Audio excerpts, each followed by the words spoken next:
पुढे। तारीख 9 रोजी सीना कोळेगाव प्रकल्प अंतर्गत उन्हाळी हंगामातील पहिले आवर्तन कंडारी कालवाद्वारे सुरू।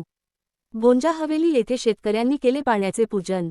सीना कोळेगाव प्रकल्प हा परंडा तालुक्यातील शेतकऱ्यांना वरदान ठरलेला असून शेतकऱ्यांना वेळोवेळी सीना कोळेगाव कार्यकारी अभियंता कल्याणी कालेकर पाटील अधिकारी चौगुले उपकार्यकारी अभियंता श्री मस्तूद अभियंता वचकल जय जोशी अधिकारी श्री गरडतर श्री अनिकेत जी व तालुक्यातील नेतेगण यांच्या सहकार्याने उन्हाळी हंगामातील आवर्तन हे पशु पक्षी जनावरे आणि पिकांना पाणी उपलब्ध होत असून यामध्ये गहू हरभरा मका कांदा फळबागा आणि ऊस उत्पादक शेतकऱ्यांना याचा मोठा फायदा होत असून सोनारी मुगाव कंडारी भोंजा हवेली येथील हजारो शेतकऱ्यांमध्ये आनंदाचे वातावरण झाले असून भोंजा हवेली येथे शेतकऱ्यांनी कॅनलमधील पाण्याचे पूजन करून फुले श्रीफळ अर्पण केले।